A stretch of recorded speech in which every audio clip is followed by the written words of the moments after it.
शतकोटिं दुरविप्रकाशे धाम्न्याक्षरे मूर्तिमताक्षरेण सार्धं स्थितं मुक्तगणावृतं च श्रीस्वामिनारायणमानमामि। नवीनजीमूतसमानवर्णं रत्नोल्लसत्कुण्डलशोभिकर्णं महाकिरीटाग्रमयूरपर्णं श्रीराधिकाकृष्णमहं नमामि। निम्बादित्याय देवाय जगज्जन्मादिकारणे सुदर्शनावताराय नमस्ते चक्ररूपिणे। श्रीमद्धंससमारभ्य सनकादिकमध्यगाम् अस्मदाचार्यपर्यन्तं वन्दे गुरुपरम्पराम्। स्वामिनारायणारम्भां यज्ञपुरुषमध्यमाम् महन्तस्वामिपर्यन्तां वन्दे गुरुपरम्पराम्।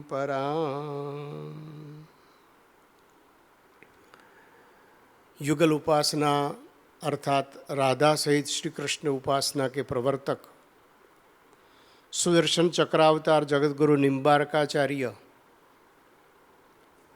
गुजरात में यह विषय अल्प प्रसिद्ध हैं, बहुत कम प्रसिद्ध हैं। राजस्थान, उत्तर प्रदेश, बंगाल, नेपाल, आसाम इत्यादि प्रदेशों में, पूर्व के राज्यों में विशेष सुप्रसिद्ध यह जगतगुरु निम्बारकाचार्य का विषय पर हम थोड़ा चिंतन करेंगे। भगवान स्वामीनारायण ने वचनामृत में निम्बारकाचार्य का स्मरण किया है। तब श्रीजी महाराज बोले, मध्वाचार्य, निम्बार्क और वल्लभाचार्य ने आत्मा रूप रहकर भगवान के प्रेम को ब्रह्मस्वरूप कहा है। इसलिए जो गुणातीत होकर भगवान से प्रेम करता है वह ब्रह्मस्वरूप है। यह बड़े बड़े आचार्यों का सिद्धांत है। यह बात निम्बार्क संप्रदाय के आदि प्रवर्तक भगवान हंस ने भी की है, जो सही समय पर सुनेंगे। निम्बारकाचार्य का धरातल पर अवतरण होने के पहले भगवान के ब्रह्मधाम में, गोलोक धाम में वो 8 प्रकार से सेवा करते हैं, ऐसी सांप्रदायिक मान्यता है। श्री राधा रानी की आभा प्रभा, श्री रंगदेवी नाम के सखी वो निम्बारकाचार्य स्वयं है। एक सखा, स्तोक सखा नाम से भी वो सेवा करते हैं। श्री लकुट माने एक लकड़ी, यष्टि, इस रूप से भी सेवा करते हैं। और दूसर गौ, अनिरुद्ध, सुदर्शन चक्र और निम्बारकाचार्य स्वयं। तो 8 प्रकार से 8 रूपों से जगतगुरु जगतगुरु निम्बारकाचार्य गोलोक धाम में भगवान की सेवा करते हैं, ऐसी इस संप्रदाय में मान्यता है। निम्बारकाचार्य का पृथ्वी ऊपर अवतरण के पहले की बात हम सुनेंगे तो वैष्णव संप्रदायों में 4 संप्रदाय प्रसिद्ध हैं। और स्वामीनारायण भगवान के समय में जब आनंदानंद स्वामी डाकोर का अनुभव करके स्वामीनारायण भगवान को मिले, तब आनंदानंद स्वामी ने कहा था कि वहाँ सभी संतों की भोजन की पंक्ति हुई थी जिसको भंडारा कहते हैं। तो इस भंडारा में 4 संप्रदाय की जय बुलाया। तो 4 संप्रदाय वैष्णवों में सुप्रसिद्ध थे और हैं आज भी। और चतु संप्रदाय नाम का एक अलग संप्रदाय भी है। रामानुजाचार्य का श्री संप्रदाय जो विशिष्टाद्वैत सिद्धांत में मानते हैं और तमिलनाडु इत्यादि में प्रसिद्ध हैं। श्री मध्वाचार्य ब्रह्म संप्रदाय, उनका सिद्धांत द्वैत हैं, कर्नाटक इत्यादि में प्रसिद्ध हैं। श्री निम्बार्काचार्य सनक संप्रदाय अथवा हंस संप्रदाय, जिनका सिद्धांत द्वैताद्वैत अथवा भेदाभेद हैं, राजस्थान व्रज इत्यादि में प्रसिद्ध हैं। श्री वल्लभाचार्य आदि प्रवर्तक विष्णु स्वामी रुद्र संप्रदाय, शुद्धाद्वैत गुजरात राजस्थान इत्यादि में प्रसिद्ध हैं। तो इस चतु संप्रदाय में हंस संप्रदाय अथवा सनक संप्रदाय, उनके प्रधान आचार्य हुए निम्बार्काचार्य। निम्बार्काचार्य हंस संप्रदाय का इतिहास हम देखेंगे तो प्रसंग ऐसा हुआ कि एक समय ब्रह्मा जी के पास ऋषिगण सत्यलोक में पहुँचे। ब्रह्मा जी ने स्वागत किया और उनके आने का कारण पूछा। तब ऋषियों ने आध्यात्मिक प्रश्न पूछे। ब्रह्मा जी संतोषकारक उत्तर दे रहे थे। तब वहाँ सनकादिक, सनक, सनंदन, सनातन और सनत कुमार, ये 4 भाई, सनक प्रधान है इसलिए सनकादिक कहते हैं। तो 4 भाई वहाँ पहुँचे, पिता को प्रणाम किया। ब्रह्मा जी के ही मानस पुत्र थे और ज्ञान की सर्वोच्च भूमिका का प्रश्न उन्होंने भी पूछा। तब सनकादिक ने भी ब्रह्मा जी को प्रश्न पूछा कि पिता, चित्त विषय में बंधा हुआ है, जब तक मन में विषय है तब तक मुक्ति कैसे हो सकती है? और यदि मोक्ष नहीं मिला तो इस देव दुर्लभ शरीर का क्या मतलब? ये प्रश्न सुनकर ब्रह्मा जी सहित सभी सभा उलझन में पड़ गई। इस उलझन से बचने के लिए ब्रह्मा जी ने ईश्वर का ध्यान किया और विधाता के वैचारिक संकट को अविलंब दूर करने के लिए भगवान विश्व सृष्टा परमात्मा विष्णु हंस रूप से प्रकट हुए। निम्बार्क संप्रदाय में मान्यता है कि राधा और कृष्ण दोनों मिलकर हंस हैं। वो प्रकट हुए। श्रीमद् भागवत के 11 स्कंध में उद्धव और श्री कृष्ण के संवाद में भगवान श्री कृष्ण कहते हैं, तस्याहम हंस रूपेण सकाशम अगमम तदा दृष्ट्वा माम त उपवृज्य कृत्वा पादाभिवंदनम ब्रह्मांडम अग्रतः कृत्वा पप्रच्छु को भवानिति। ऋषि मुनि को सबको आश्चर्य हुआ हंस का प्राकट्य देखकर। ब्रह्मा जी ने हंस का परिचय देते हुए कहा कि भगवान स्वयं पधारे हैं सनकादिक के प्रश्न का उत्तर देने के लिए, इसलिए आइए पहले पूजा करें। इतना कहकर वंदन पूजन किया। बाद में भगवान हंस ने जो उत्तर दिया, चित्त विषयों के चिंतन के कारण विषयमय हो जाता है, लेकिन आत्मा, विषय और मन दोनों से अलग हैं। ऐसा समझकर भक्ति करें तो अवश्य मोक्ष की प्राप्ति होती है। भगवान स्वामीनारायण कहते हैं कि ब्रह्मरूप होकर भक्ति करना, प्रारंभ में हमने सुना था, आत्मा को विषय और मन से भिन्न करके। तो यही बात वचनामृत में बार बार कही है। गरुड़ा प्रथम का 19वां, 21वां, 23वां, 24वां, मध्य का 30वां, 45वां, अहमदाबाद में दूसरा, तीसरा, कई वचनामृतों में यही बात है जो हंस भगवान ने प्रारंभ में निम्बार्क संप्रदाय के प्रारंभ में कही थी। तो भगवान हंस 20वें अवतार, 24 अवतार में 20वें अवतार कहा जाते हैं और ज्ञान के लिए ही प्रकट हुए थे। तो भगवान हंस के द्वारा एक ज्ञान सनकादिक को मिला। सनकादिक ने नारद जी को यह ज्ञान दिया। भूम विद्या नाम से छांदोग्य उपनिषद में 7वें अध्याय में जो ज्ञान है, भूम विद्या अर्थात परमात्मा का महात्म्य, जितना परमात्मा का ज़्यादा महात्म्य समझे इतना आनंद आएगा। भूमा वै सुखम। तो नारद जी को सनकादिक ने उपदेश दिया और सनकादिक के बाद नारद जी के बाद निम्बार्काचार्य ने खुद नारद जी ने उपदेश दिया और नारद जी ने उनके शिष्य निम्बार्काचार्य ने उनके शिष्य श्रीनिवासाचार्य को उपदेश दिया। इस परंपरा यहाँ कही गई है। तो इस परंपरा में अब निम्बार्काचार्य का जन्म, देश, माता पिता, बचपन और समय, इसके बारे में थोड़ा देखेंगे। ऐसा कहा जाता है कि एक बार बहुत से ऋषि मुनि मिलकर ब्रह्मा जी के पास गए और प्रार्थना करने लगे कि प्रवृत्ति और निवृत्ति दोनों ही प्रकार के वैदिक मार्ग हैं।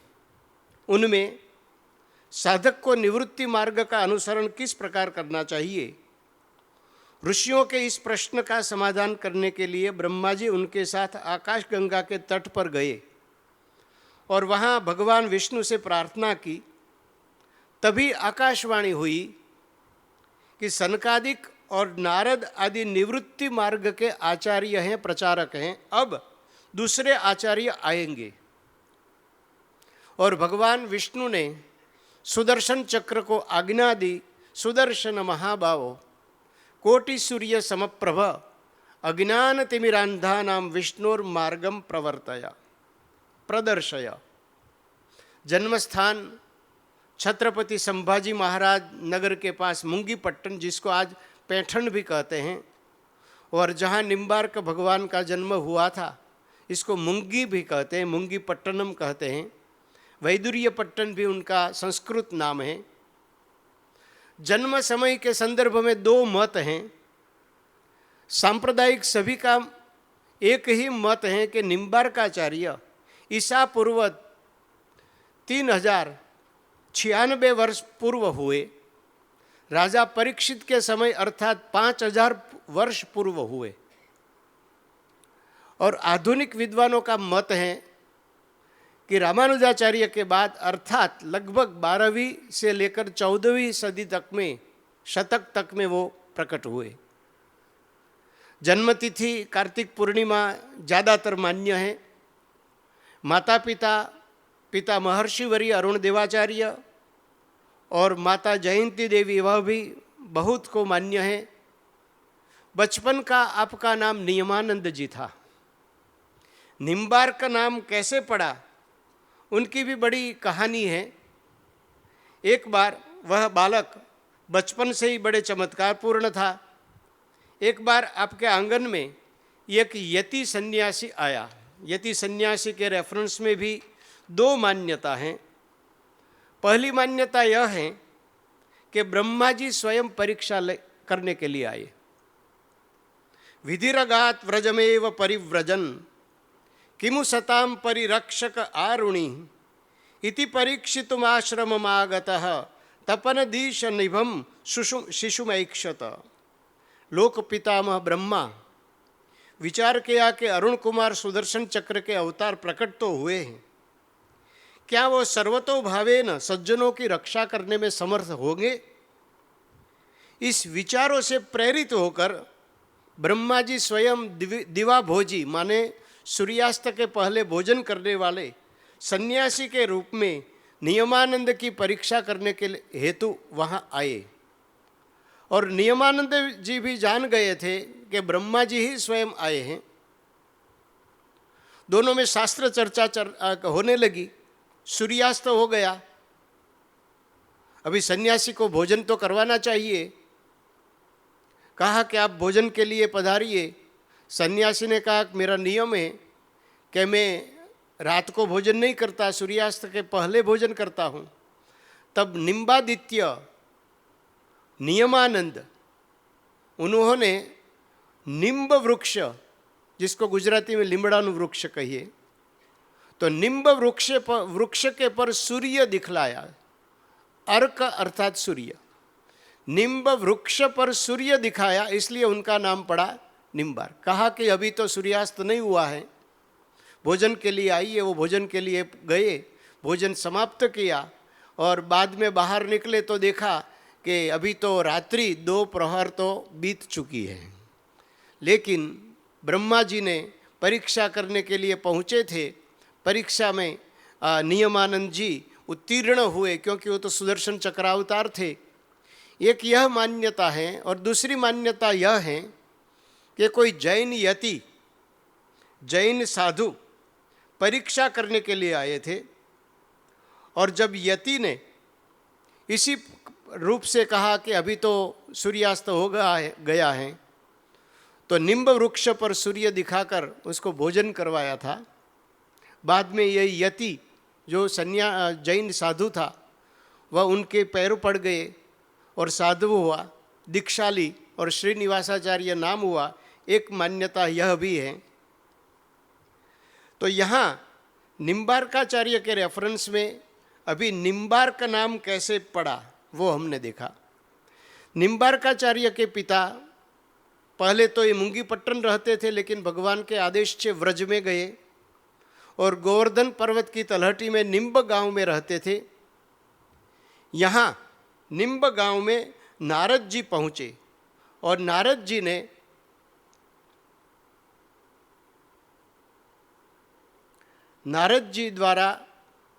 ने उनको पंच संस्कार दिया, गोपाल मंत्र दिया, और सनकादिक द्वारा पूजित सूक्ष्म शालिग्राम दिया। सूक्ष्म अर्थात आई ग्लास से ही इसको देख सकते हैं, ऐसा शालिग्राम दिया। गोपाल मंत्र क्लीम कृष्णाय गोविंदाय गोपीजन वल्लभाय स्वाहा। और सूक्ष्म शालिग्राम जो परंपरा से प्राप्त हुआ है, वो आज सलेमाबाद निम्बार्क तीर्थ में पूजा जाता है। तो नारद जी ने स्वयं निम्बार्काचार्य को दीक्षा दी और ये पूजा के लिए सूक्ष्म शालिग्राम दिया। ये परंपरा से ये मान्यता है। निम्बार्काचार्य अब विचरण के लिए निकल पड़े। पिता अरुण का संन्यास, पिताजी ने संन्यास लिया और भारत का परिभ्रमण के लिए पिताजी ने प्रस्थान किया। माता को भी ज्ञान प्राप्त हुआ और स्वधाम गए। ब्रह्मचारी भगवान निम्बार्क, व्रज में ही उनके प्रथम शिष्य श्रीनिवासाचार्य हुए। घूमने भ्रमण के लिए निकले, तो भ्रमण दौरान आप सेतुबंध की यात्रा के लिए निकले। रास्ते में मिले भक्तों को उन्होंने उपदेश दिया। सेतुबंध रामेश्वर दर्शन के बाद भ्रमण करते करते गुजरात पहुँचे। गुजरात में भगवत भक्ति का प्रचार प्रसार किया। कच्छ में नारायण सरोवर पर पहुंचकर उन्होंने वहाँ ब्राह्मणों को वैष्णव दीक्षा दी और द्वारका पहुँचे। द्वारका में आज भी गोपी तलावड़ी कहते हैं, जिसको गोपी कुंड भी कहते हैं। जिन गोपी कुंड की मृत्तिका पीत कलर की है, पीली है, जो तिलक करने के लिए उपयुक्त होती है। तो ये गोपी कुंड का महिमा भी बढ़ाया और आगे जाकर वो ऐसे घूमते घूमते कुरुक्षेत्र पहुँचे। वहाँ पपनावा गांव में एक नैमिषारण्य का विद्याधर नामक तांत्रिक मिला। वो दिल से शैव था, बाहर से शाक्त दिखता था, और आवश्यकता हो तब वो वैष्णव भी अपने को कहलाता था। उसने सुना कि निम्बार्काचार्य बड़े आचार्य हैं, तो शास्त्रार्थ के लिए पहुँचे और शाक्त परंपरा के अनुसार बहुत शक्ति का प्रयोग किया। वो निष्फल गया। उसी समय निम्बार्क जी वहाँ एक कुटिया पर रहते थे। एक उम्बरा का वृक्ष, उदुम्बर वृक्ष के पास एक कुटिया थी। तो उदुम्बर वृक्ष का एक फल, उम्बरा का फल, एक नीचे गिरा और निम्बार्काचार्य के पांव पर गिरा और तुरंत मनुष्य का रूप धारण कर लिया। इस दिव्य आकृति को निम्बार्काचार्य ने दीक्षा दी।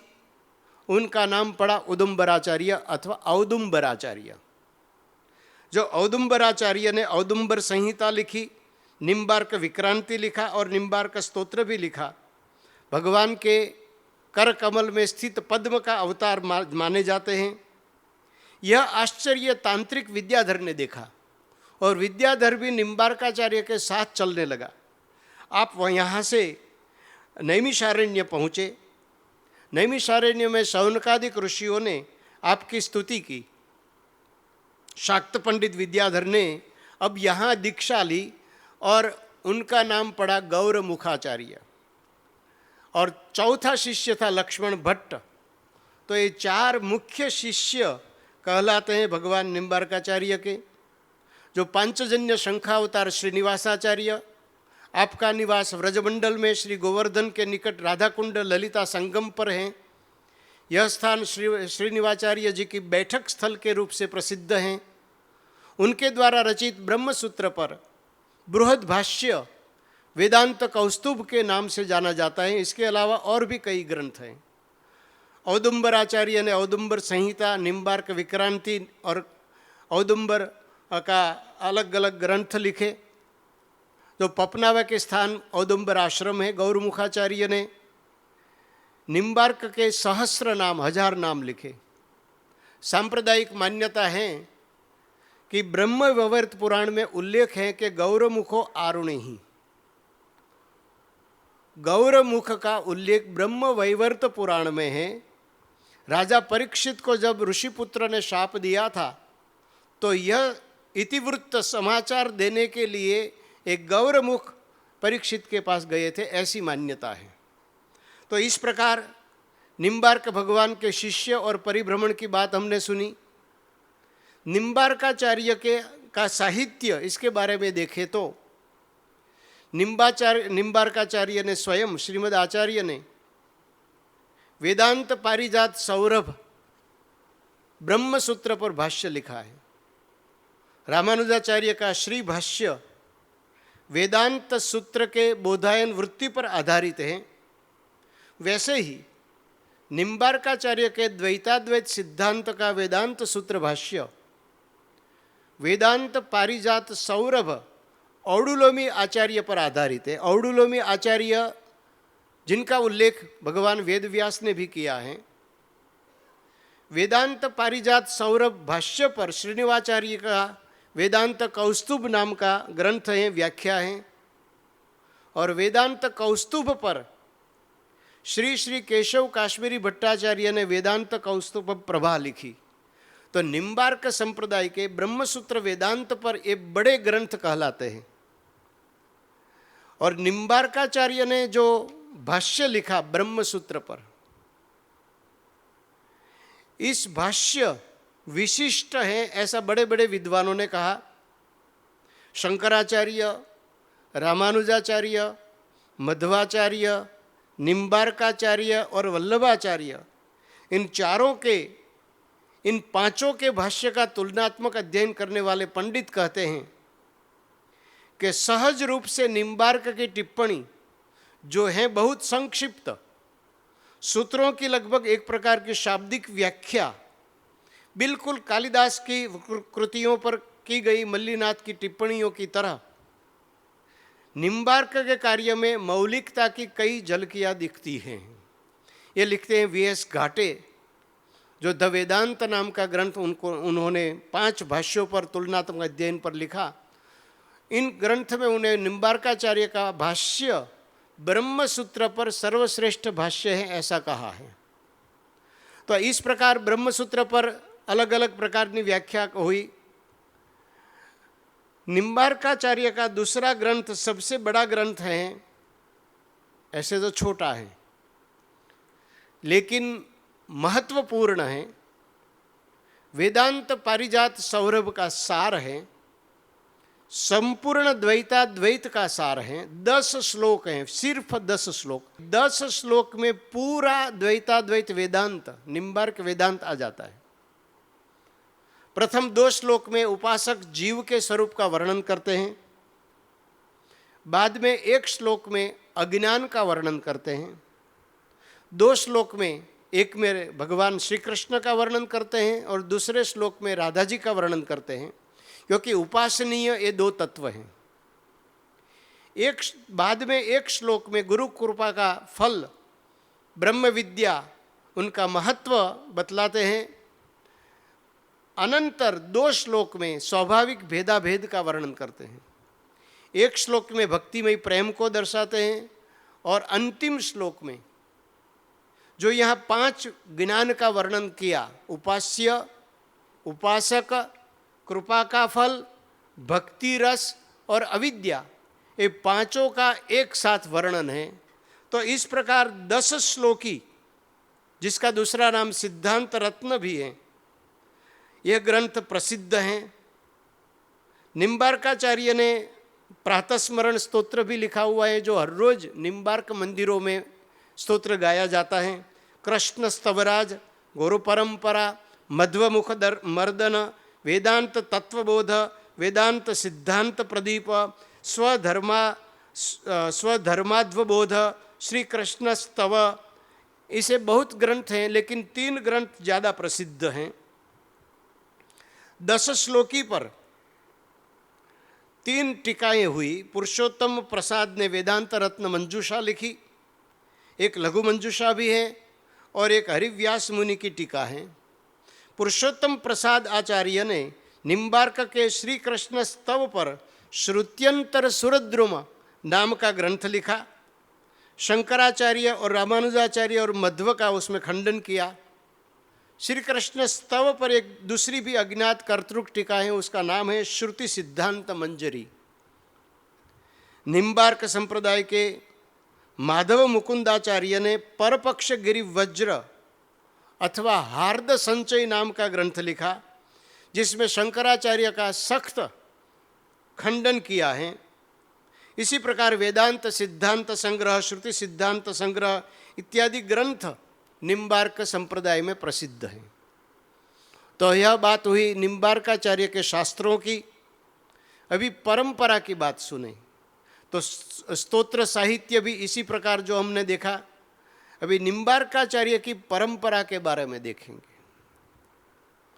तो निम्बार्काचार्य की परंपरा में भगवान श्री हंस से प्रारंभ हुआ, श्रीमद् हंस प्रारंभ हुआ।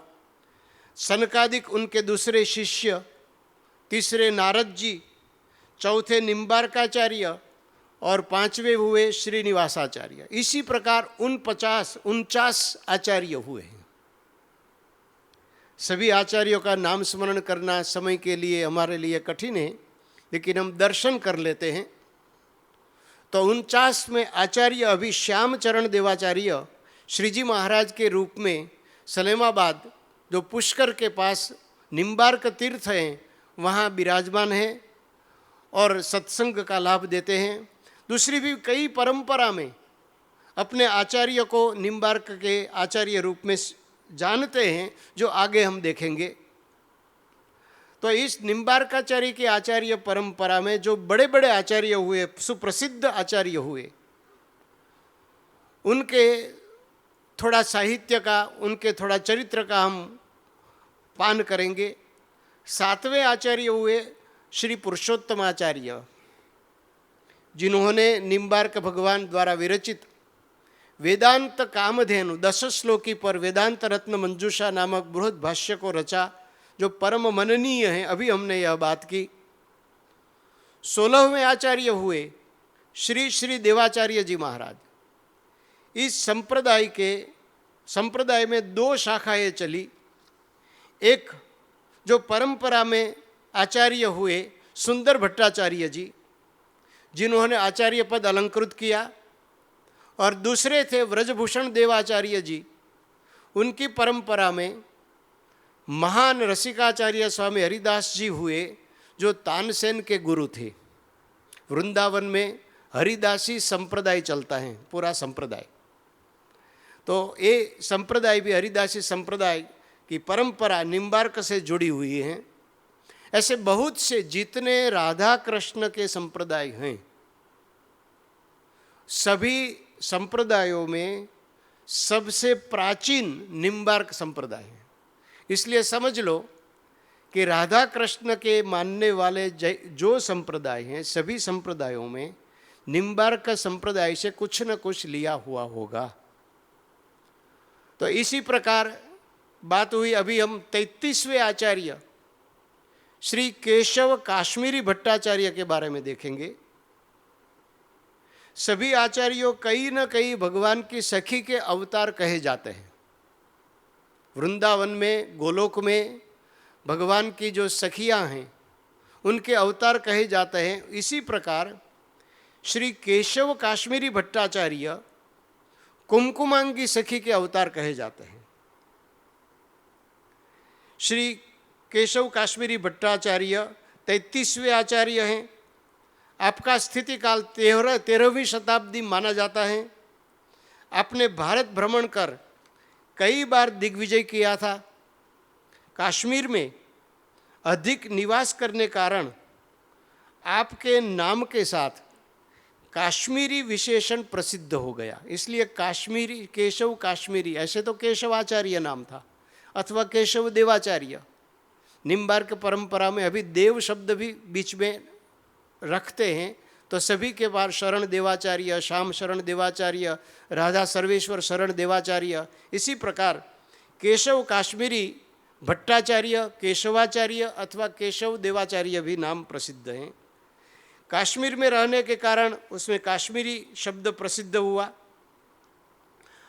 आपको आश्चर्य होगा, लेकिन कश्मीर में संस्कृत के बहुत बड़े बड़े पंडित हो गए और संस्कृत का एक बनारस कहिए, काशी कहिए, ऐसा कश्मीर था। तो कश्मीर में ही आपने वेदांत सूत्रों पर कौस्तुभ प्रभा नामक विशुद्ध भाष्य लिखा। कहते हैं कि कौस्तुभ प्रभा केशव काश्मीरी भट्टाचार्य ने लिखा। इसी कारण ही निम्बार्क संप्रदाय में शास्त्रीयता बहुत आगे बढ़ी। विशुद्ध भाष्य लिखा और उज्जैन में कुछ दिनों स्थायी निवास कर श्रीमद् भगवद गीता पर तत्व प्रकाशिका नामक टीका लिखी। श्रीमद् आचार्य निम्बार्काचार्य ने सिर्फ ब्रह्मसूत्र पर ही भाष्य लिखा था, उपनिषद और गीता पर नहीं लिखा था। उपनिषद पर भी केशव काश्मीरी भट्टाचार्य ने थोड़े उपनिषदों पर भाष्य संस्कृत टीका लिखी है। वेद स्तुति पर उनको टीका लिखी है। कहा जाता है कि भागवत, संपूर्ण भागवत पर टीका लिखी थी, लेकिन वो उपलब्ध नहीं है। आपका क्रमदीपिका नाम का ग्रंथ भी मंत्रानुष्ठान विधि का वर्णन करता हुआ प्रसिद्ध है।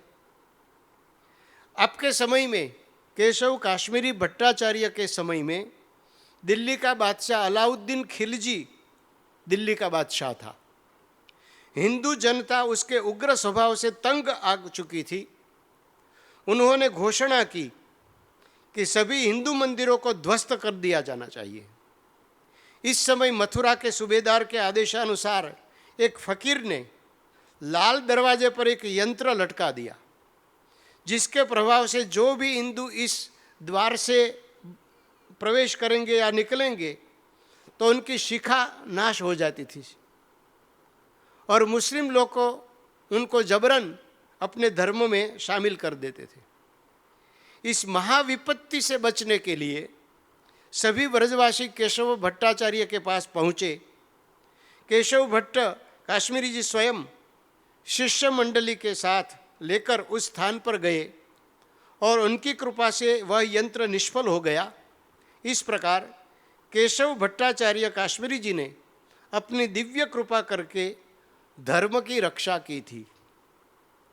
बाद में हुए श्री भट्ट देवाचार्य, जो 14वीं सदी में हुए, केशव काश्मीरी भट्टाचार्य के शिष्य थे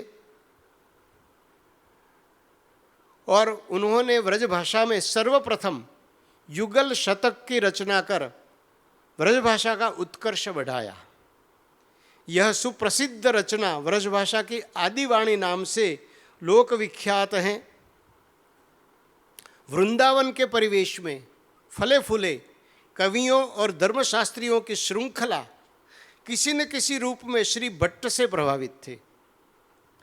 वल्लभाचार्य, उनके सब अष्ट पट्ट शिष्य, वो सभी ये भट्ट देवाचार्य के समय में हुए। इस विशेष शिक्षक की धार्मिक अंतर्दृष्टि उनके शिष्य हरिव्यास द्वारा विकसित की गई, जिनके कार्यों से न केवल राधा कृष्ण और सखियों के धर्मशास्त्र और गोलोक वृंदावन की नित्य निकुंज लीलाओं का पता चलता है, बल्कि संपूर्ण भेदाभेद दर्शन की अनूठी शाखा का प्रचार करने वाले एक काफ़ी विकसित वेदांत सिद्धांत का प्रतीक ये श्री भट्ट देवाचार्य कहलाते हैं। श्री भट्ट देवाचार्य के शिष्य हुए स्वामी हरिव्यास देवाचार्य। करीबन 15वीं सदी के प्रारंभ में, 15वीं सदी के अंत में और 16 की सदी में प्रारंभ में हुए रसिकाचार्य श्री भट्ट देवाचार्य जी महाराज के पट्ट शिष्य पीठाधीश्वर रसिक राजेश्वर हरिव्यास देवाचार्य जी महाराज ने श्री व्रजभाषा में महावाणी लिखा। आज पूरे निम्बार्क संप्रदाय में व्रजभाषा में लिखा हुआ महावाणी ग्रंथ अति प्रसिद्ध है और सभी संगीत में प्रवीण वैष्णव ये महावाणी के पद का गान करते हैं, जो व्रज वृंदावन के रसिक जनों का कंठहार के रूप में अतिशय शोभित हैं। आप श्री ने जम्बू द्वीप में जीव बलि देने वाली एक तामसी देवी को वैष्णवी दीक्षा देकर उसे प्राणियों की बलि से मुक्त कर सात्विक वैष्णवी रूप प्रदान किया था। आपने निम्बार्क भगवान कृत वेदांत कामधेनु 10 श्लोकी पर सिद्धांत रत्नांजलि नाम से दिव्य विस्तृत व्याख्या भी लिखी है। आपको सर्वेश्वर के नाम से प्रसिद्ध शालिग्राम, जो हमने प्रारंभ में देखा था, जो आज वहाँ पूजा जाता है, इस परंपरा से सेवा प्राप्त हुई। ऐसा माना जाता है कि स्वयं निम्बार्क ने ये शालिग्राम दिया था। उन्होंने पूरे देश में मंडलों का नेतृत्व करने के लिए अपने 12.5 वरिष्ठ शिष्यों का अभिषेक किया और निम्बार्क संप्रदाय 12 आचार्यों के रूप से पूरे भारत में प्रसिद्ध हुआ, जिनमें रामायण कथाकार मुरारीदास जी भी निम्बार्क संप्रदाय के हरिव्यासी कहलाते हैं। हरिव्यास देवाचार्य के शिष्य को हरिव्यासी कहा जाता है। तो हरिव्यासी कहने में गौरव समझते हैं। तो मुरारीदास बापू का एक ग्रंथ ये भी है कि हरिव्यासी मुरारीदास। तो इस प्रकार निम्बार्क संप्रदाय का प्रचार प्रसार श्री स्वामी हरिव्यास देवाचार्य ने बहुत किए। आचार्य चरितम नाम का एक ग्रंथ है इस संप्रदाय का। इस ग्रंथ में हरिव्यास देवाचार्य के 12.5 शिष्य के नाम हैं। पूरा श्लोक है, श्रीमद् व्यास पदार विंद मधुपम श्री परशुरामम तथा गोपालम मदनादिकम च तमहम बाहुबलम वोहितम वंदे केशव माधवोद्धव ऋषि केशम स्वभूरामकम सर्वान ज्ञान विराग भक्ति निकरान श्रीला परम चंडिकाम। ये 12.5 कहलाते हैं। 12.5 क्योंकि परशुराम देवाचार्य, श्री गोपाल देवाचार्य, श्री मदन गोपाल देवाचार्य, श्री बाहुबल देवाचार्य, श्री वोहित देवाचार्य, श्री केशव देवाचार्य, श्री माधव देवाचार्य, श्री उद्धव देवाचार्य, उसको घमंड देवाचार्य भी कहते हैं, श्री ऋषिकेश देवाचार्य, श्री स्वभूराम देवाचार्य, श्रील परा गोपाल देवाचार्य, श्री मुकुंद देवाचार्य और आदि चंडिका देवी, जो मैंने कहा था कि वैष्णवी दीक्षा एक देवी को दिया था, वो आधा शिष्य कहलाती है। तो इस प्रकार 12.5 शिष्यों से पूरा निम्बार्क संप्रदाय भरा हुआ है। सबसे प्रसिद्ध 2 आचार्य हुए, एक परशुराम देवाचार्य और स्वामी स्वभूराम देवाचार्य। तो परशुराम देवाचार्य जो आचार्य परंपरा में कहलाए, उत्तराधिकार में सर्वेश्वर प्रभु की सेवा उन्होंने प्राप्त हुई। मीराबाई ने भी इस निम्बार्क संप्रदाय में सेवा की थी। श्री हरिव्यास देवाचार्य जी के पट्ट शिष्य स्वामी परशुराम देवाचार्य जी की गद्दी पर विराजमान होने वाले उत्तराधिकारी को निम्बार्क संप्रदाय के आचार्य के रूप में आज विशेष जाना जाता है, क्योंकि परंपरागत रूप से श्री सर्वेश्वर प्रभु की सेवा इस पीठ में विद्यमान है। आज यह परंपरा में सलेमाबाद में जगतगुरु निम्बार्काचार्य श्री राधा सर्वेश्वर शरण देवाचार्य जी विराजमान थे। आज श्याम शरण देवाचार्य जी विराजमान हैं। श्री राधा सर्वेश्वर शरण देवाचार्य जी को श्रीजी महाराज के उपनाम से बुलाते थे। तो ये राधा सर्वेश्वर शरण देवाचार्य जी महाराज, श्री जी महाराज को हम मिले थे, 2 बार मिले थे, और बड़े प्रेम से, बड़े साधुता संपन्न संत हैं, आचार्य हैं, और उन्होंने कई पंचरात्र के ग्रंथ भी हमको दिए थे। आज उनके शिष्य श्याम शरण देवाचार्य जी महाराज विराजमान हैं। तो ये परंपरा में 39वां आचार्य ये श्याम शरण देवाचार्य जी हैं।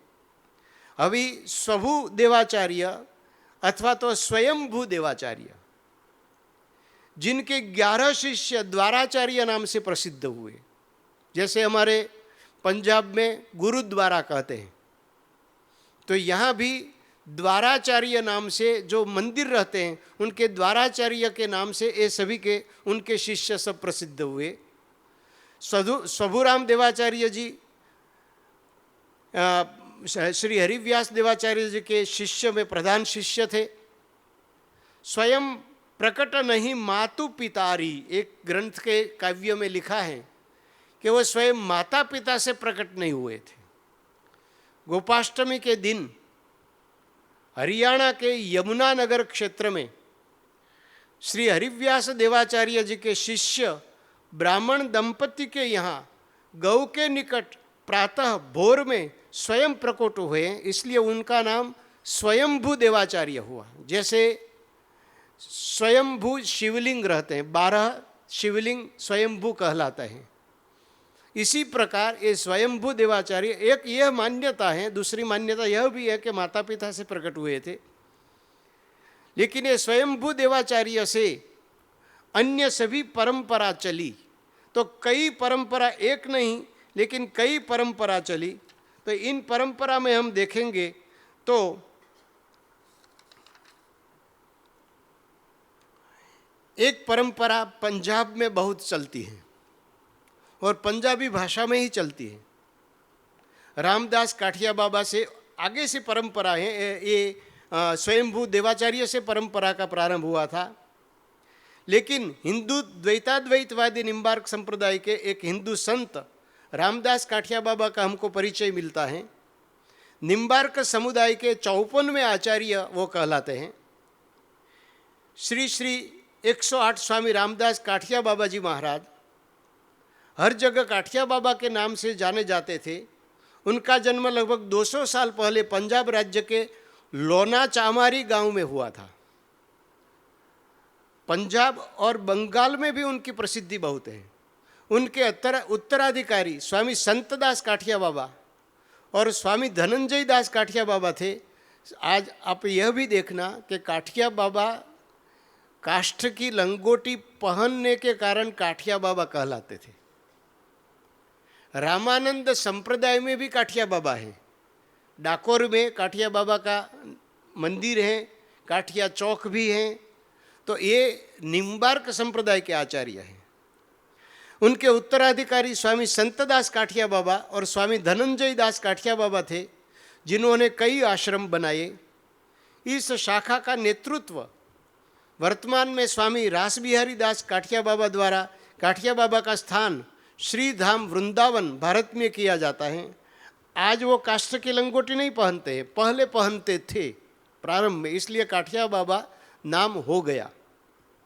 इस आश्रम को इस उपशाखा की गुरु गादी या गुरु की सीट के रूप में जाना जाता है। वर्तमान आचार्य स्वामी रासबिहारी दास जी काठिया बाबा ने भारत और विदेश में 20 नए मंदिरों और मठों का निर्माण किया है। काठिया बाबा का आश्रम शिवाला, वाराणसी, उत्तर प्रदेश और सुखचर 24 परगना, पश्चिम बंगाल। स्वामी वृंदावन बिहारी दास जी महंत महाराज, जिन्होंने अनाथों और वृद्ध व्यक्तियों के लिए परियोजनाएं शुरू की हैं, स्कूलों और बुजुर्ग देखभाल घरों का निर्माण किया है। वह America, Britain, Sweden, Africa, Bangladesh और दुनिया भर के अन्य देशों में आयोजित विश्व धर्म सम्मेलनों के माध्यम से निम्बार्क दर्शन का प्रसार करने के लिए निरंतर यात्रा करते हैं। सुखचर काठिया बाबा आश्रम मूल रूप से स्वामी धनंजय दास काठिया बाबा द्वारा स्थापित किया गया था और वर्तमान में इसका नेतृत्व स्वामी वृंदावन विहारी दास जी महंत महाराज कर रहे हैं। तो काठिया बाबा के भी कई परंपरा, अलग अलग विभिन्न परंपरा रही, कई शाखाएं बनी। तो ये निम्बार्क की एक बंगाल पंजाब साइड चलने वाली शाखा हैं और दूसरी बहुत सी शाखाएं हैं। स्वभुराम देवाचार्य के शिष्य परंपरा में संत स्वामी चतुर चिंतामणि नागाजी महाराज हुए, जिन्होंने व्रज परिक्रमा शुरू की। नागाजी महाराज वहाँ के बड़े प्रसिद्ध संत हैं। इस परंपरा को स्वभुराम द्वार के आचार्यों द्वारा 528 वर्षों से लगातार बनाए रखा गया है, जो द्वाराचार्य नाम से प्रसिद्ध हैं। विरक्त परंपरा के समान गृहस्थ परंपरा भी चली। इस परंपरा में प्रयाग में विष्णुकांत गोस्वामी जी महाराज विराजमान है, जो मैं भी उनको 2 बार मिला हूँ, और वे भी हमारे सभी साहित्य को पढ़ते हैं और टेलीफोन द्वारा बहुत बातचीत भी होती है। उनके पूज्य पिता श्री गोस्वामी ललित कृष्ण गोस्वामी जी ने कई ग्रंथ लिखे थे। इसी प्रकार राधा मोहन शरण देवाचार्य और अन्य कितने भागवत कथाकार भी हैं, जो अपने निम्बार्क आचार्य परंपरा में ही कहते हैं। एक आश्चर्य की बात है कि जब मुस्लिमों का आक्रमण हिंदू धर्म पर बहुत हुआ, तब साधु सन्यासी साधुओं सब युद्ध के लिए ट्रेनिंग लेते थे अखाड़े में। तो इन अखाड़ों में 11 श्याम दल थे। श्याम दल मतलब के भगवान कृष्ण के भक्त, राम दल और श्याम दल। तो 11 श्याम दल थे। इन श्याम दल में निम्बार्क परंपरा से जुड़े हुए हरिव्यास महानिर्वाणी, ये अखाड़ा का नाम है। कुंभ में जब आप जाएंगे तो बोर्ड आपको दिखाई पड़ेंगे विविध अखाड़ा का नाम। तो हरिव्यासी महानिर्वाणी, हरिव्यासी संतोषी, मालाधारी निर्मोही, जाड़िया निर्मोही, ये सब अखाड़े के साधु भी इनमें सेना में शामिल थे। तो निम्बार्क संप्रदाय सिर्फ भक्ति का ही रूप नहीं था, लेकिन सभी प्रकार धर्म की रक्षा के लिए अपना कार्य करता रहा है। तो निम्बार्क संप्रदाय की यह बात हुई। गुजरात में भी निम्बार्क संप्रदाय की शाखाएं हैं, बहुत कम हैं लेकिन हैं। इन शाखाओं में हम देखेंगे तो खाड़िया, रायपुर, अहमदाबाद, वहाँ एक नृसिंह का मंदिर है। अभी तो जीर्ण है, लेकिन करीबन 300-400 साल से ये मंदिर है। और नृसिंहपीठ रायपुर अहमदाबाद में नृसिंह पोल ठेगावाड़ा में निम्बार्क संप्रदाय का नृसिंह मंदिर जब जीर्ण दशा में था, तो महामंडलेश्वर पंडित ब्रजविहारी शरण जी महाराज ने, जो राजीव नाम से प्रसिद्ध थे, उन्होंने जीर्णोद्धार करवाया था। आज जीर्ण शीर्ण हो गया है, तो उसने जीर्णोद्धार करवाया होगा, तो इसके पहले का मंदिर कितना प्राचीन होगा वो समझ सकते हैं। अभी इस मंदिर के महंत सर्वेश्वर शरण जी मृदुल नाम के उपनाम से प्रसिद्ध सेवा पूजा कर रहे हैं।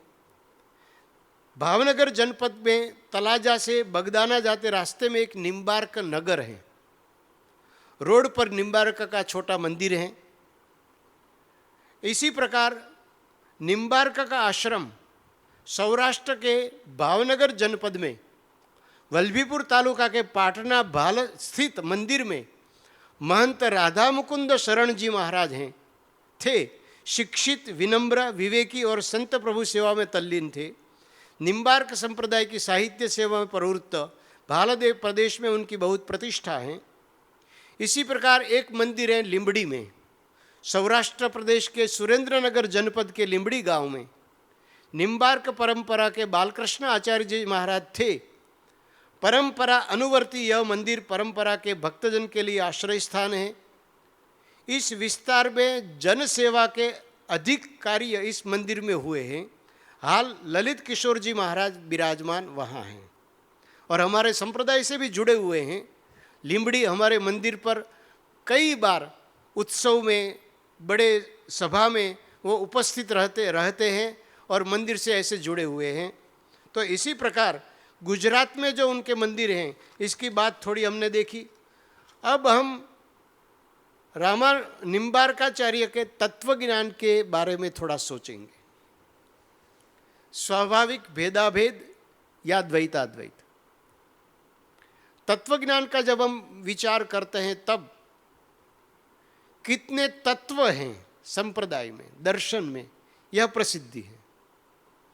तो जीव, माया और ईश्वर, उल्टे गिने तो ईश्वर, माया और जीव, तीन तत्व हैं।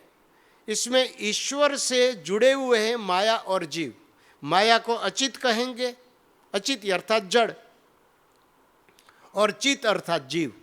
तो चित और अचित ब्रह्म से भिन्न भी है और ब्रह्म से अभिन्न भी है। ब्रह्म के साथ अभेद माने एक रूप है और भिन्न भी है।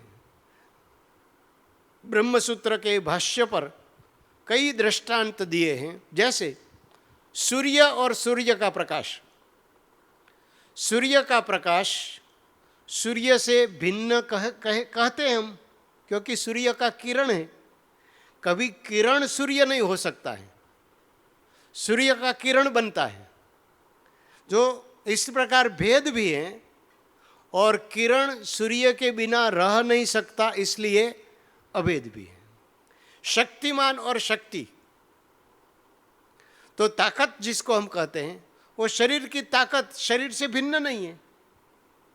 पृथ्वी और घट, घड़ा, तो घड़ा मिट्टी का ही बना हुआ है। तो मिट्टी और घड़ा भिन्न है, तो घड़ा भिन्न भी है, क्योंकि घड़ा ही पृथ्वी नहीं है। और पृथ्वी के तो कई ऐसे ही साधन बनते हैं, लेकिन पृथ्वी और घड़ा एक भी है और भिन्न भी है। समुद्र और लहर, तरंग, एक भी है, भिन्न भी है। तो इसी प्रकार जीव और माया परब्रह्म परमात्मा से, ईश्वर से भिन्न भी है और अभिन्न भी है। यह निम्बार्क संप्रदाय का भेदाभेद अथवा द्वैताद्वैत कहलाते हैं। द्वैत माने अलग, भिन्न, भेद, और अद्वैत माने अभेद। तो इस संप्रदाय में, तत्व ज्ञान में स्वाभाविक भेदाभेद है। स्वाभाविक भेदाभेद इसलिए कहता हूँ कि भास्कराचार्य ने औपाधिक भेदाभेद कहा हुआ है, दूसरे औपाधिक भेदाभेद वाले हैं। और ये बात हम आगे नहीं कहेंगे, क्योंकि उसमें सब शून्य हो जाएगा। लेकिन ये तत्व ज्ञान में स्वाभाविक भेदाभेद, ये निम्बार्काचार्य का तत्व ज्ञान में प्रसिद्धि है।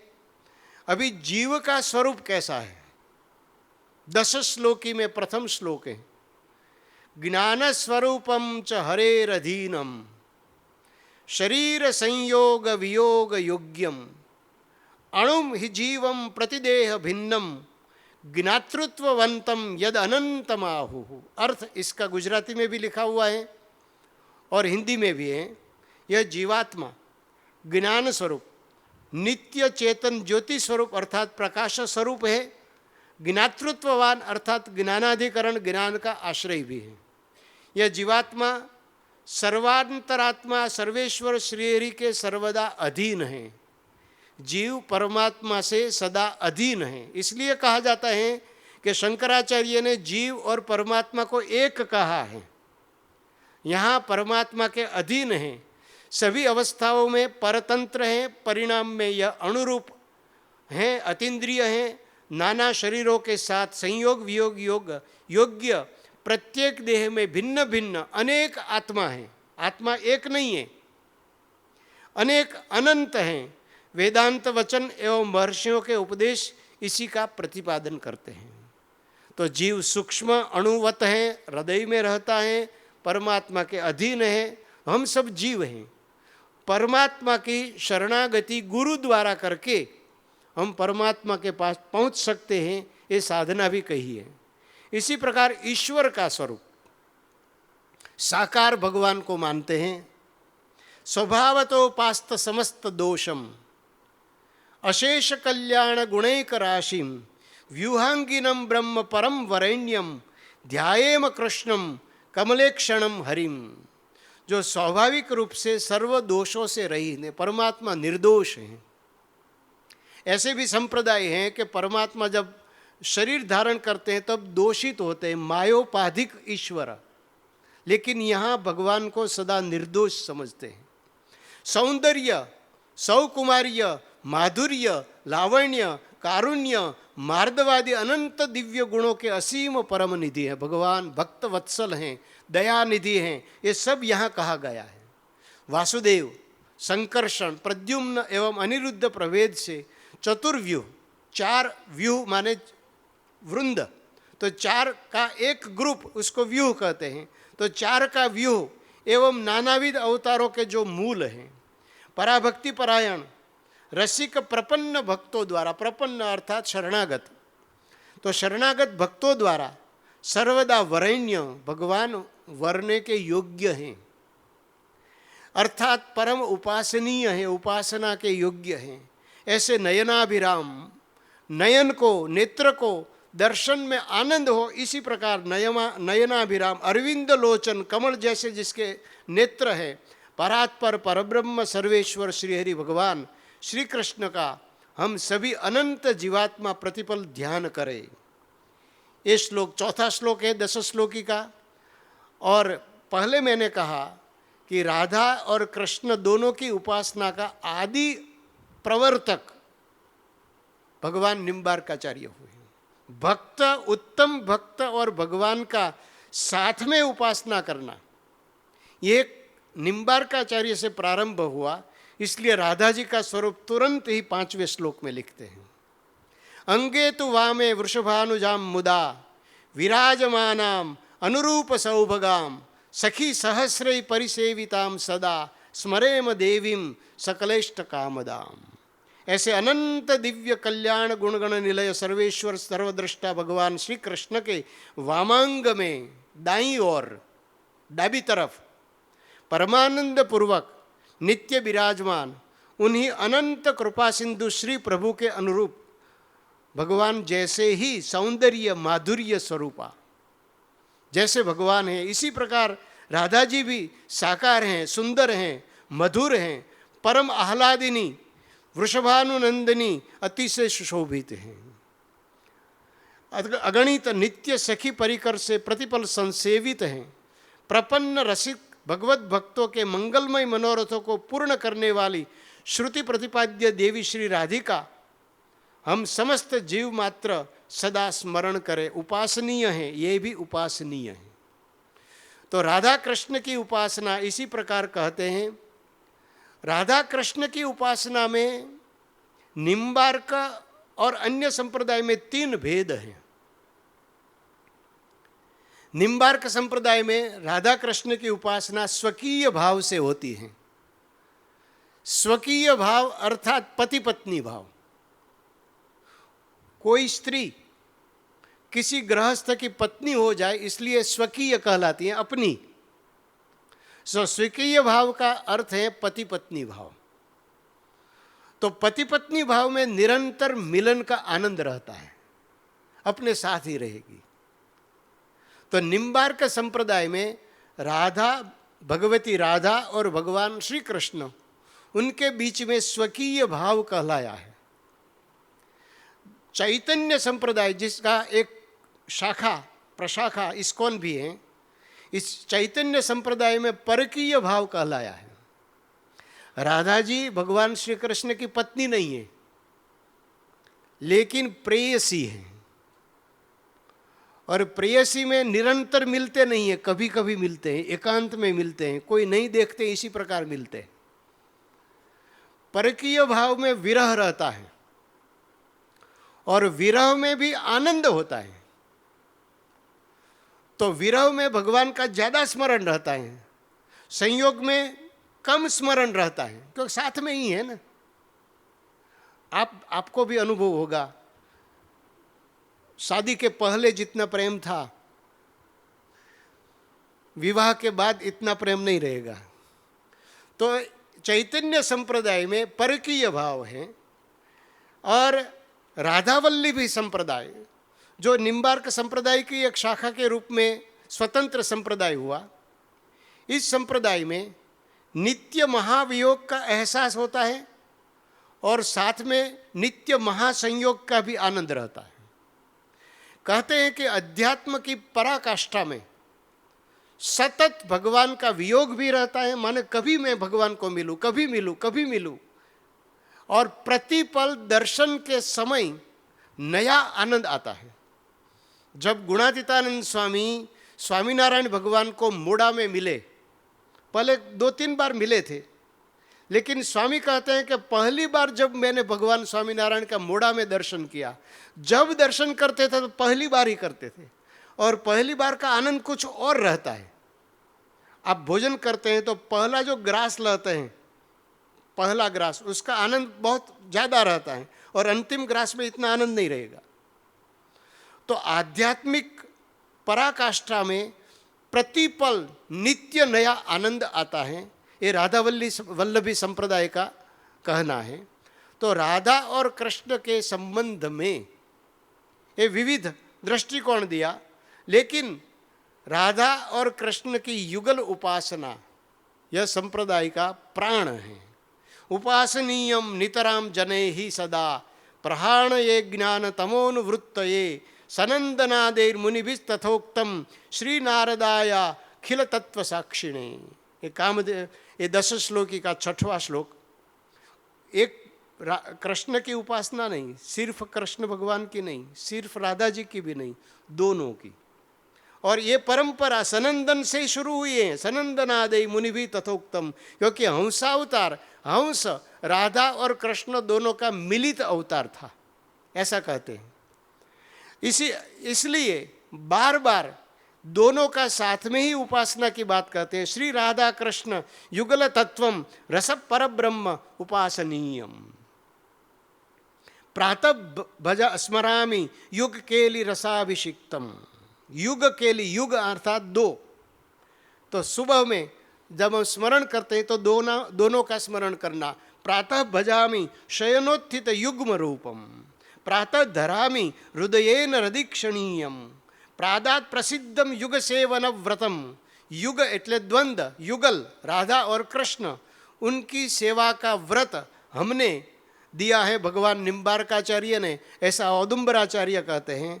और वहाँ तक कहते हैं कि कृष्णार्चायाम नाधिकारो यतो राधार्चनम विना, राधा जी का भजन नहीं करेंगे, पूजन नहीं करेंगे तो आपको कृष्ण की भक्ति का अधिकार ही नहीं है। पहले राधा जी का पूजन करो, राधा जी की उपासना करो, बाद में श्री कृष्ण की उपासना।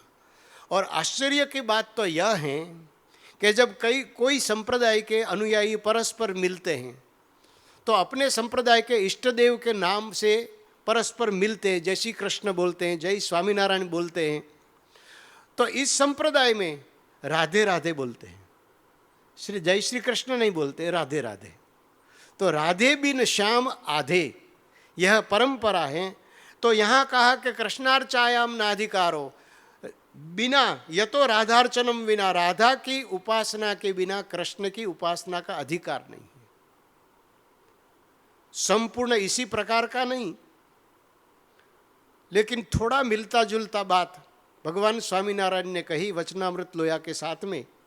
ब्रह्मरूप हुआ है, उसे ही परब्रह्म की भक्ति करने का अधिकार है। अपने आप ब्रह्मरूप हो, बाद में ही भगवान की भक्ति कर सकते हैं।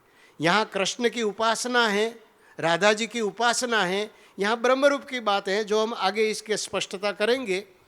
लेकिन उपासना में, युगल उपासना में, व्रज भाषा के महावाणी, आदिवाणी, इन सभी ग्रंथों में भी युगल उपासना की बात बहुत कही। एक स्वरूप सदाद्वय नाम, एक ही है नाम 2 हैं।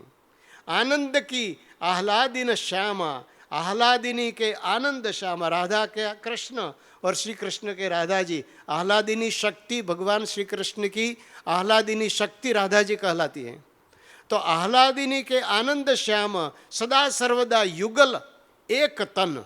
युगल माने 2 दिखाई पड़ते हैं, एक तन, एक युगल तन विलसत धाम श्री हरिप्रिया निरंतर नित प्रति काम रूप अद्भुत अभिराम। श्री हरिव्यास देवाचार्य। यह दिव्य प्रसाद प्रिया प्रिय पिय को, प्रिया पिय, प्रिया माने राधा जी, प्रिय माने भगवान श्री कृष्ण। दर्शत ही मन मोद बढ़ावत परसत पाप हिरत हिय को, पावत परम प्रेम उपजावत भुलवत भाव पुरुष तिय को, भगवत रसिक भावत भूखन तिहि छिन होत जुगल जिय को। जुगल जिय, जुगल शब्द आएगा ही, तो इसी प्रकार राधा कृष्ण की युगल उपासना यहाँ कही गई है। कहाँ तक? राधा जी का पांव जहाँ पड़ता है, चरण पड़ता है, इन धूली भगवान श्री कृष्ण अपने मस्तक पर रखते हैं। जित जित भामिनी पग धरई, तित तित भावत लाल, करत पलक निज पांबड़े, रूप विमोहित बाल। भगवान श्री कृष्ण वहाँ प्रणाम करते हैं, इस धरती को अपनी आंखों से स्पर्श करते हैं।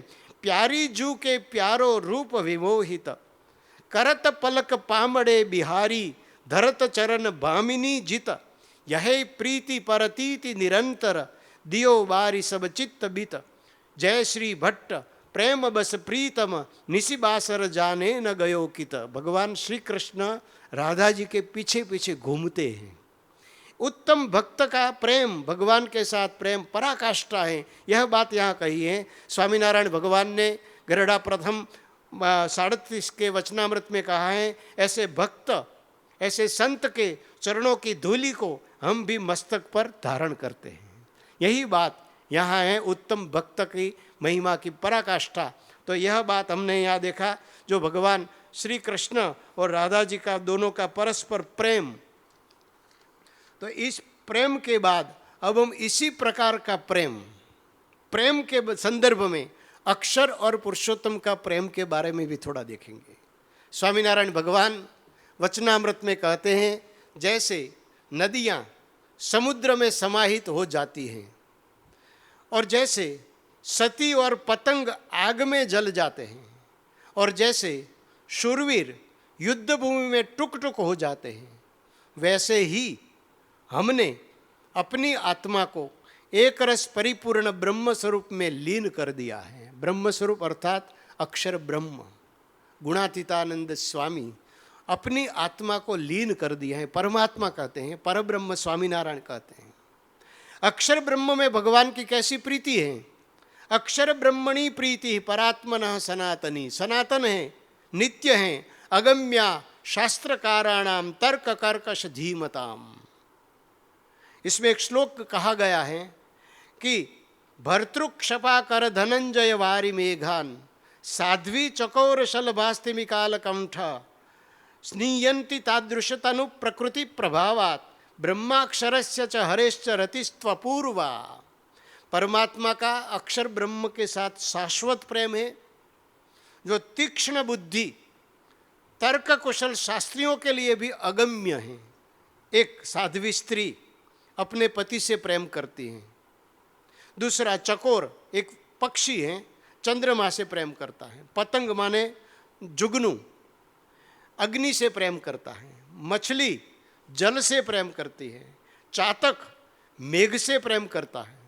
लेकिन इस प्रकार का प्रेम शरीर के स्वभाव के कारण होता है। वही मछली या वही चातक दूसरा शरीर प्राप्त होगा तो इतना प्रेम नहीं रहेगा। दूसरे प्रकार का शरीर मिलने पर ऐसा कोई प्रेम नहीं रहता है।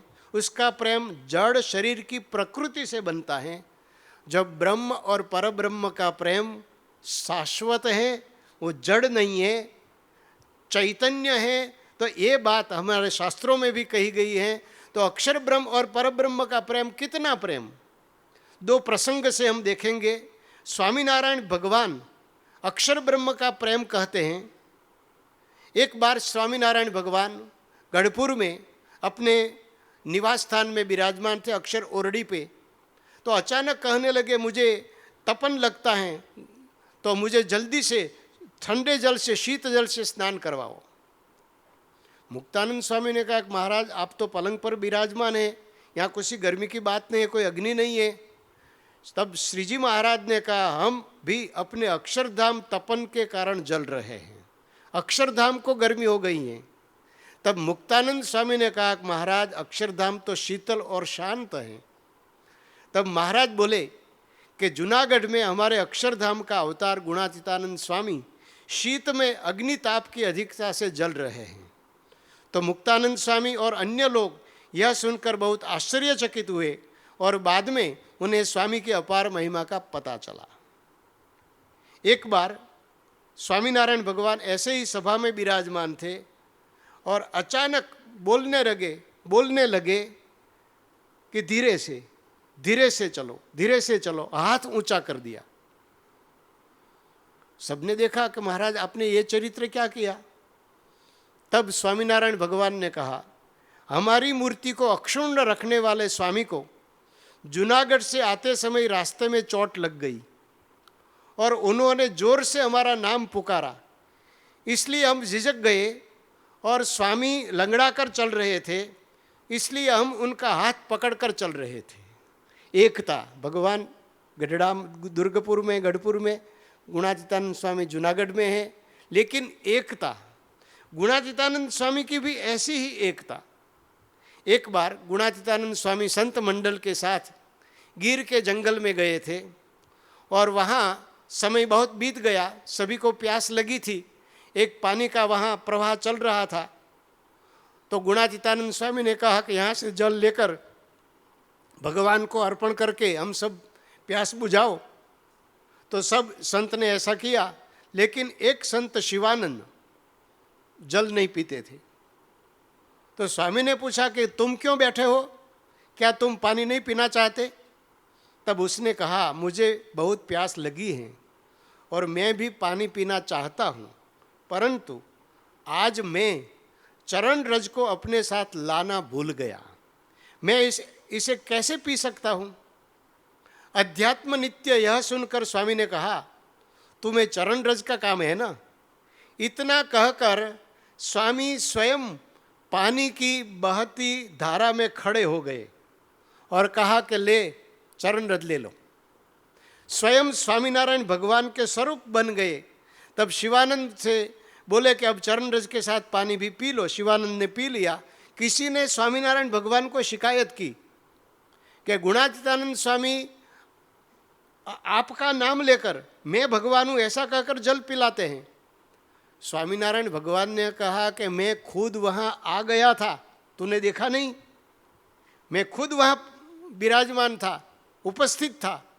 तो स्वामीनारायण भगवान और गुणातीतानंद स्वामी का प्रेम इसी प्रकार था। एक वक्त जागा भगत ने पूछा कि स्वामी जी, मुझे भगवान स्वामीनारायण का दर्शन नहीं हुआ, इसलिए दुख होता है। तब गुणातीतानंद स्वामी ने कहा कि भगवान का 4 सुख होता है। एक आश्लेष भेंटना, हग करना, प्रसाद, उपदेश और दर्शन। आज से मैं तुझे 4 सुख दूंगा। तो भगवान का 4 सुख कौन दे सकते हैं? भगवान को अखंड धारण करने वाले उत्तम भक्त। आज यही परंपरा महंत स्वामी महाराज की चल रही है और सभी अक्षर पुरुषोत्तम दर्शन के अनुयायी स्वामीनारायण भगवान के ही प्रकट स्वरूप के रूप में उनको पूजते हैं। यह बात हमने थोड़ी विषयांतर से की। अब हम राधा कृष्ण के प्रेम, राधा कृष्ण का संबंध और अक्षर पुरुषोत्तम दर्शन में अक्षर और पुरुषोत्तम का संबंध, इसके बारे में थोड़ा देखेंगे। तो इस संप्रदाय में, निम्बार्क संप्रदाय में, राधा और भगवान श्री कृष्ण दोनों की उपासना है, जो हमने पहले ही कहा। हमारे यहाँ दोनों की उपासना नहीं है। हाँ, राधा जैसा होकर कृष्ण की उपासना करना, इसी प्रकार अक्षर ब्रह्म रूप होकर पुरुषोत्तम की उपासना करना, ऐसा कहते हैं। कई बार कोई गलत से ऐसा बोल जाए कि अक्षर पुरुषोत्तम की युगल उपासना, तो ये गलत है। यहाँ युगल उपासना नहीं है, 2 चरण की ही उपासना है। तो ये डिफरेंस है, भेद है। राधा जी स्वयं भगवान की आह्लादिनी शक्ति है, जबकि अक्षर ब्रह्म वो भगवान का धाम है, स्थान विशेष है, उत्तम भक्त हैं, भिन्न है, संपूर्ण भिन्न है, भेदाभेद नहीं है। तीसरा, राधा जी आदि गुरु हैं। यद्यपि निम्बार्क संप्रदाय में तो आदि गुरु सनकादिक कहा, लेकिन राधा जी को भी गुरु कह सकते हैं, कहते भी हैं। लेकिन वे ही वर्तमान समय में गुरु के रूप में प्रकट हैं, ऐसी मान्यता निम्बार्क संप्रदाय में नहीं है। यहाँ अक्षर पुरुषोत्तम दर्शन में आदि गुरु अक्षर ब्रह्म गुणातीतानंद स्वामी और वर्तमान समय में जो गुरु महंत स्वामी महाराज, वही गुणातीतानंद स्वामी के अवतार रूप में, गुणातीतानंद स्वामी खुद ही अक्षर ब्रह्म के रूप में, गुरु रूप में प्रकट हैं। और यही गुणातीतानंद स्वामी आज महंत स्वामी रूप से भगवान को परम प्रेम करते हैं। चौथा, राधा और श्री कृष्ण के बीच शक्ति और शक्तिमान की एकता, अर्थात शक्ति और शक्तिमान का संबंध है। दोनों के बीच संबंध क्या? शक्ति और शक्तिमान का। दूसरी बात हमने कहा कि स्वकीय भाव है, पति पत्नी भाव है। अक्षर पुरुषोत्तम दर्शन में अक्षर और पुरुषोत्तम दोनों अलग अलग होते हुए भी स्नेह की एकता, भक्त और भगवान का रिश्ता है। पांचवा, राधा कृष्ण निम्बार्क दर्शन में तीन तत्व जीव, माया और ईश्वर को स्वीकार करते हैं। यहाँ 5 तत्वों का स्वीकार करते हैं। कई ऐसे भेद हैं, लेकिन साम्य भी दोनों में हैं, दोनों संप्रदाय में। दोनों संप्रदाय भक्ति प्रधान हैं। हम भी भक्ति करते हैं, भगवान की निराजना करते हैं, भगवान को भोग लगाते हैं, भगवान को दंडवत करते हैं, भगवान को सभी प्रकार सेवा करते हैं। तो दोनों संप्रदाय भक्ति प्रधान हैं। दोनों संप्रदाय भगवान को साकार मानते हैं। दोनों संप्रदाय में गुरुदेव की शरणागति अनिवार्य है। प्रपत्ति अर्थात शरणागति, गुरु द्वारा, गुरु के माध्यम से ही परमात्मा को हम प्राप्त कर सकते हैं। यह दोनों संप्रदाय की मान्यता है। नवधा भक्ति, श्रवणम कीर्तनम विष्णु स्मरणम पाद सेवनम अर्चनम वंदनम दास्यम सख्यम आत्मनिवेदनम, ये 9 प्रकार की भक्ति हम भी करते हैं और निम्बार्क संप्रदाय में भी करता है। युगल स्वरूप की पूजा की महिमा, दोनों में साम्य यह है। पूजा, हम भी भगवान के साथ उत्तम भक्त की पूजा करते हैं। दोनों की आरती करेंगे, दोनों को दंडवत करेंगे, क्योंकि भगवान स्वामीनारायण ने वचनामृत वरताल के 5वें में कहा है कि भगवान के साथ, भगवान के उत्तम भक्त की पूजा करे तो 100 जन्म की कसर 1 जन्म में नाश हो जाती है। तो इसी प्रकार भगवान के साथ उत्तम भक्त की पूजा, युगल स्वरूप की सेवा हम करते हैं और वहाँ भी करते हैं। वहाँ इतना अधिक है कि वहाँ उपास्य भी राधा जी हैं, यहाँ उपास्य नहीं है। दोनों संप्रदाय में परमाणु के समान सूक्ष्म जीव परमाणु के समान सूक्ष्म है, हृदय में रहता है और वह ईश्वर के धाम ऊर्ध्वगमन करता है और भगवान के धाम में वो जाता है। हाँ, भगवान का धाम दोनों के संप्रदाय में अपने अपने संप्रदाय के अनुसार विभिन्न है। भगवान के धाम में भगवान के सुख की अनुभूति का स्वीकार दोनों संप्रदाय में है और भगवान में अनन्य निष्ठा रखना, पतिव्रता भक्ति। अक्षर पुरुषोत्तम दर्शन अर्थात स्वामीनारायण संप्रदाय में भी है और निम्बार्क संप्रदाय में भी है। तो इसी प्रकार निम्बार्क संप्रदाय और जगतगुरु सुदर्शन चक्रावतार, युगल उपासना, राधा कृष्ण की उपासना का आदि प्रवर्तक निम्बार्काचार्य के बारे में हमने उनका जीवन, दर्शन और सिद्धांत के बारे में सोचा।